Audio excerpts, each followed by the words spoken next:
देखिए बच्चों, आज आपको बताएंगे समरूप क्या होता है। समरूप वो होता है जो आकृति देखने में एक जैसी लगती हो।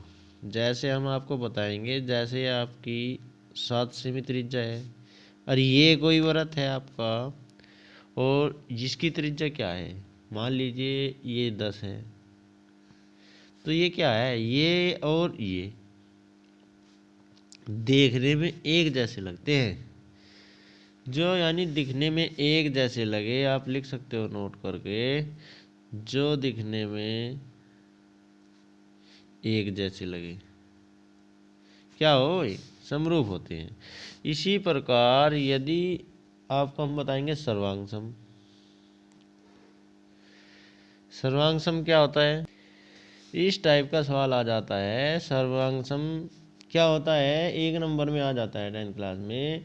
जो बिल्कुल क्या होता है, जो बिल्कुल एक जैसा हो, बिल्कुल एक जैसा हो।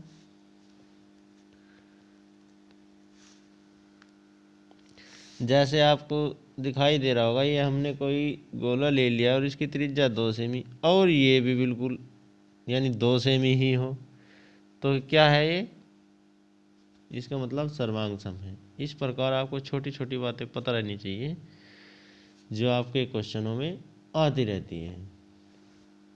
जैसे हम आपको एक सवाल इस पर बताएंगे सर्वांग सम पर। जैसे आपकी ये कोई आकृति है, क्या है, ये कोई आपकी आकृति है। चलिए, ये कोई क्या है, आकृति है आपकी, ये आकृति है आपकी, और हमने इसे नाम दे दिया ABC,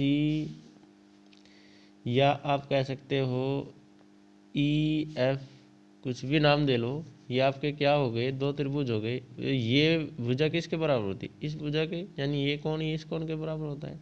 और आप क्या कह सकते हैं, ये वाला कोण इस वाले कोण के बराबर होता है, क्योंकि एकांतर कोण का नियम है, आप कह सकते हो। तो आप इसे लिख सकते हो, यानी ABC क्या है, सर्वांग सम क्या है किसके, AEF के। इस प्रकार आप इसे कह सकते हैं आसानी के साथ में, जैसे हम ऐसे कह सकते हैं। ठीक है, कोई दिक्कत नहीं है। इस प्रकार के बेस आपको छोटी छोटी बातें ध्यान रखनी चाहिए। एक बात और बताएंगे आपको, एक नोट कर कर और बताएंगे आपको बात। देख, जैसे आपके पास में कोई त्रिभुज है, तो इसमें एक चीज़ ध्यान रखनी है। जो आपकी ये बड़ी भुजा है, हमने मान लिया क्या है, 13 है, ये क्या है, 5 है, ये क्या है, 4 है। तो ध्यान रखना है, बड़ी भुजा के जो सामने का कोण होता है, बड़ी भुजा के सामने का कोण क्या होता है, समकोण होता है। ये ध्यान रखना है, ये हमेशा ध्यान रखना है। बड़ी भुजा के सामने का कोण क्या होता है, समकोण होगा। यह इस प्रकार के आपको छोटी छोटी बातें ध्यान रखनी होगी।